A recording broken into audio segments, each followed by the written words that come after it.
posted a picture on Instagram of some little thumbnails that I did of some sketches of the beach.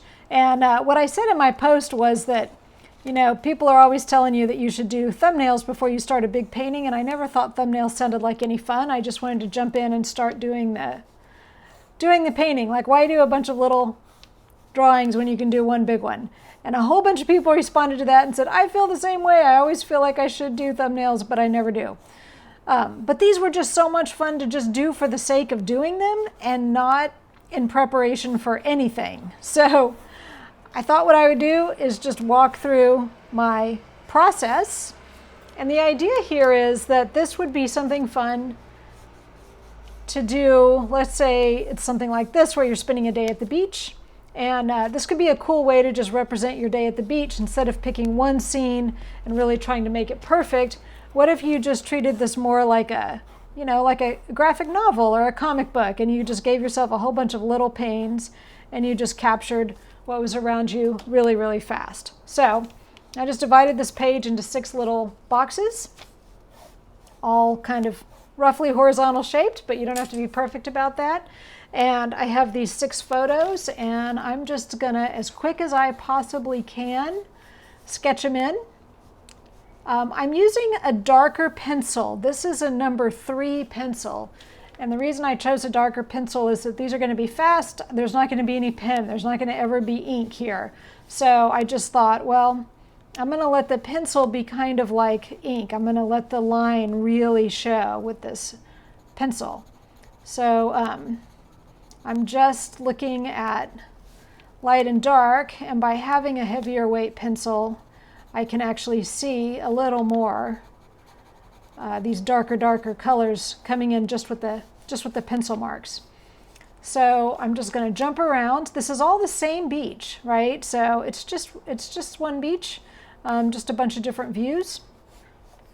And I'm just looking at where the horizon line is every time. You know, one of the cool things about sketching in the landscape is that you get to decide how high or low the horizon is. The horizon's not in one place. The horizon is based on where you are. It's all relative to you, and so you can place it where you want to place it. So this one has some interesting cliffs, and I want to get those cliffs in there. And just using little scribbly marks for now for the trees. I am going to come in and paint these. These are meant to be painted, but just for the moment, I'm using pencil just to get in a sense of these darker lines. And then this one, the horizon's just about in the middle. Here's the water over here. It's funny how you just do that much and it's like instantly recognizable as a beach. Like that's one of the cool things, one of the many cool things about this. So once again, just get that kind of range in. And since I have my nice dark pencil, I can really get in a sense of how dark it is, but there will also be paint, so you don't have to get quite as much into rendering all that dark with pencil if you don't want, but that's what I'm doing. And then let's see, what's this one? So once again, the horizon's more or less in the middle, but then what's cool is, like, here's sort of the water coming in, but then there's all these big dramatic rocks, and it's fun to draw rocks, especially with a pencil. I love putting in these kind of big blocky shapes, and I'm not too terribly worried actually about getting them all exactly right. I'm not worried about if any of them are too big or too small. I mean, the whole point of this is, like, if you mess one up, you just go right on to the next one, right? You're going to do 6 of these, and for that matter, you could do 6 more after you get finished, so it's okay. None of this has to be perfect. Once again, this is super dark. These hills off in the distance. There is a lighter colored hill that's behind it, and I haven't really put that one in yet, so I'm going to go ahead and just suggest it back in there. And then here's another one where the beach comes in kind of like this. So I'm just trying to draw the shape of the water. That's almost easier to draw the shape of the water. Okay, and then there's the sand. And then the hillside in this case. Some of these are looking one way down the beach and some the other way down the beach, so that's why you get these kind of different views. But the whole idea is it's just like many different perspectives at one thing, which might do really a better job of reminding you of your day at the beach, because isn't this how we experience it? We look around, right? We walk around and we look at things. Once again, there's a lot of little rocks, and I think it's kind of cool to get some of those rocks in. Sort of a weird thing to draw and kind of a hard thing to render in watercolor, especially at this size, but again, they're just little tiny thumbnails and they don't really matter that much. They don't have to be perfect, and it's not sort of your life's work here. In this case, there should have been a lot more sky in this one. I got this a little too high, but I'm not worried about that. I'm moving on. Okay, over here, I think the horizon's about here. And there's that kind of big hill, and then there's this lower in front of it. The other cool thing about doing this is I get to know this landscape better, like the way that the way this thing is shaped, the way it comes up actually, and then it takes a dip down and it goes up again and then comes straight down, and then there's this other little rock off here. And it's like the more you draw it, the more you start to really become familiar with those shapes. And then let's see, what is the water doing? So the water's coming in like this and out like that. And then there's these absolutely enormous rocks in front. So this is sort of fun. Let's see, that's the dark side of that rock. And then there's maybe a lighter side of it. And then here's another rock. I love drawing these. And this is where it's fun to have a pencil that's actually leaves kind of a darker line. Usually I use a real hard lead pencil that leaves very light lines because the point of the pencil is to erase it. But in this case, I kind of want this dark, dramatic line for the shadows and to have all this show up through the watercolor. So there, that's kind of cool. I've got these 6 little tiny renderings of the beach from my day at the beach, and now to paint them, this is going to be really fun because I'm going to go super fast, and I'm going to do all the skies first, and I'm going to do all the skies at once. The reason I always do skies first is that I want my water to be clean and my brush to be and my palette to all be clean, so I get nice clean sky on there. So this is very fast, and I'm not concerned with whether or not I get some sky color into the trees, because the trees are going to be a lot darker, so that's okay. It is a little bit lighter towards the horizon, so I can sort of pick some of that up if I want. I could, for some of them, this is what happens immediately when you have several of something. You start going, oh, how could they be different? Like maybe I want a lot more dramatic sky. Maybe I want a different sky color. You certainly don't have to do them all the same. What if I work a bunch of turquoise? I was using cobalt blue, but what happens if I bring in turquoise instead? Why not? I could even do more of an ultramarine sky. So, you could always play around with different colors too. Ultramarine's beautiful for sky, but this is all about just being super, super quick. So we got very quick little skies in, and those are going to sit and dry for a minute, and while they're drying, we're going to do all the sand. I have some quinacridone gold down here. I sort of spilled it and had a little too much of it. As long as it's on my palette, I might as well use it. It's a beautiful color, but it's a little too orangey. I'm going to see what happens. This is totally an experiment. I'm going to take some Naples yellow and see what happens if I let the two of them mix, see if the Naples yellow just calms it down a little bit. I don't know. Nope, it's still pretty crazy and orangey. Well, anyway, so you could say that, well, that's one version of the sand, but let me clean some of that up. And let me just see if I just use Naples yellow over here, maybe. that quinacridone gold really leaves its mark, so that's kind of in everything. But I'll try a little bit more with the Naples yellow. I'll try coming in here. It's kind of beautiful the way it looks with turquoise. Those two colors together are pretty great. Maybe some yellow ochre and Naples yellow. I don't know. I have titanium buff titanium. If I had that out, I might put that down too. But again, we're not trying to be super precious with these. It's just about doing something very quick and capturing the moment. So you don't have to go get out every single color, every single color that you own and play around. But this can be a fun time to experiment. So for instance, sand at the beach sometimes goes a little pink, and it's one of those things that's sort of hard to see. But if you really, really look, you can see some pink tones in sand, and it just comes from the crushed up shells that sand comes from. So I'm going to just try dropping a little bit of pink in there, but a light pink sand can be cool. And then I skipped this one deliberately. It has very little sand in it, and so I just left it out for the moment. But what if let's see if I can get that right kind of pink, and what if I put that in for this one? So now we have beach everywhere, and we have sky. Now hopefully the sky is dry, and now it's time to come back and do some trees. So for the trees, I'm gonna use my sky color for a blue, and I happen to just have a ton of sap green squeezed out over here, and a little bit of Cascade green, which is a beautiful Daniel Smith color that is literally made exactly for conifer trees off in the distance. It just could not be more perfect. So maybe for this one, I try just dropping in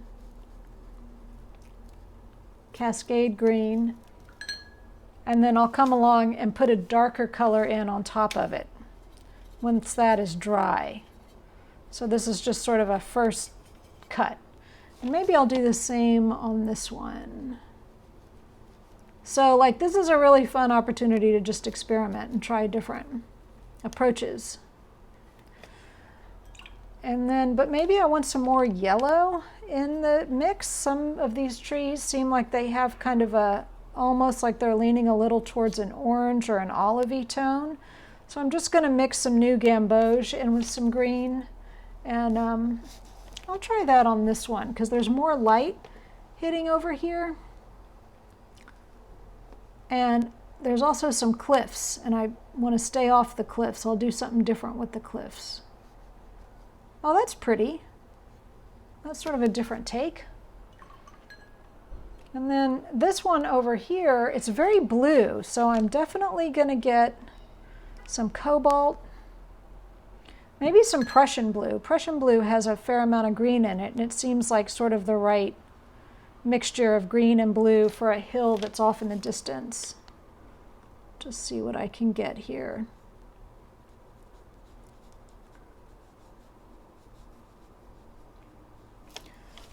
And I'll come back to that. I'm going to let that dry and come back to it in just a second.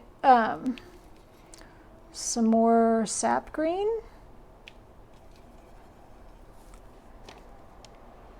Here again, there's cliffs. And I'm going to stay off the cliffs and come in and do something different with the cliffs. But meanwhile, just work my way up with some green right there. And then this last one looks pretty blue to me. So I'm going to take some of that Prussian blue mixture and my little bit of beautiful Cascade green, which has so much blue in it, that's also still on my palette a bit. Okay, that's cool looking. I like that.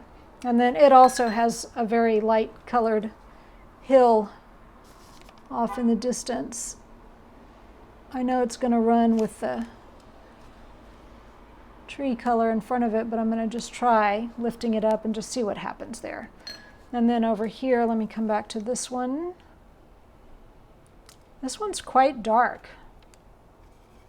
I'm going to get Prussian blue, kind of a lot of it. Make this one pretty dark and maybe just make it more blue. This didn't quite dry, so they ran together a little bit, but that's okay. I can pick that up just a bit, let it do what it wants to do. And then I'm going to get some Daniel Smith neutral tint and mix it in with some green to make a super dark green that's almost black, because I can always come back in and suggest some darker colors. That's nice. Maybe a little bit darker colors along here and in here where it's in shade. And then these all look fine to me. So then there's the cliffs and the water.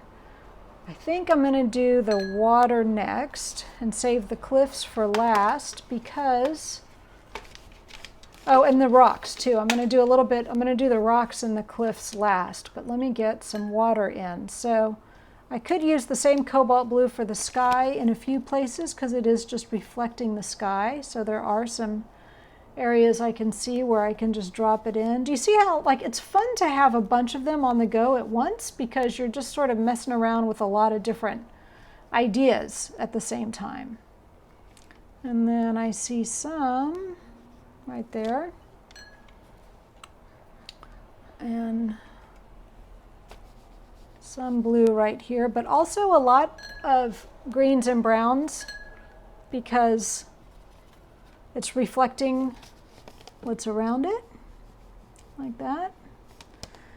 And it's also just reflecting this, it's the sand, the color of the sand kind of comes through too. So I'll let some of those greens, greenish brown colors maybe. Get some more yellow ochre. And this just feels like so much just experimenting and just like playing around and seeing what kind of colors you get. I just mixed a little ultramarine in with this mixture with the yellow ochre and stuff just to get some more blue tones. And like I feel like there's a lot of darker colors here because it's reflecting what's right up there. That's interesting. And then here, so now the cliffs,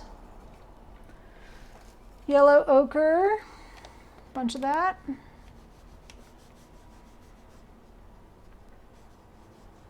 This is like a darker area. It just has to do with how the water's moving around. It's very hard to see, like it's hard to figure out how to communicate that. So I'm honestly just not going to worry about it too much. I'm just going to let this be what it is. On this one, there's a little bit of kind of just wetter sand right there that I can drop in. And the cliffs, there's a lot of light hitting the cliffs, so they're kind of light in color here. So maybe some Naples yellow. Buff titanium would also look nice for the cliffs. Drop some of that in.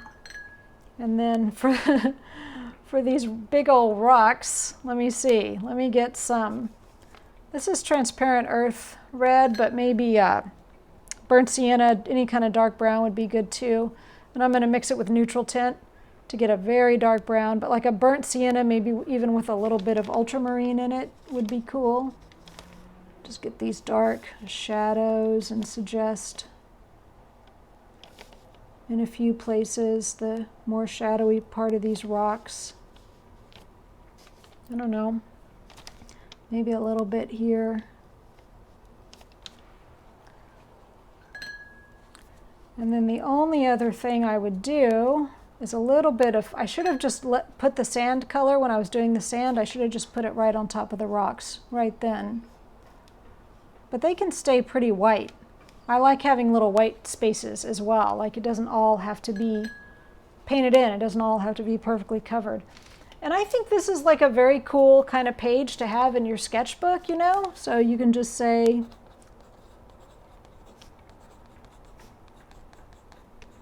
write whatever you want to write.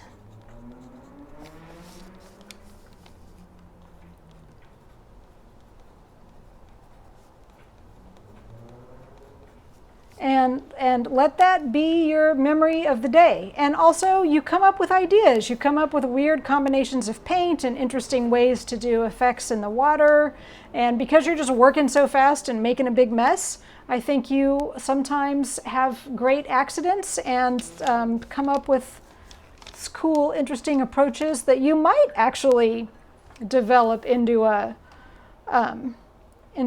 more finished piece of art. Even though I said that we specifically weren't going to think about that, you can still think about that. I'm realizing there's a little way I can put a little bit of Prussian blue maybe out on the horizon line in a few places. So just sort of dropping that in.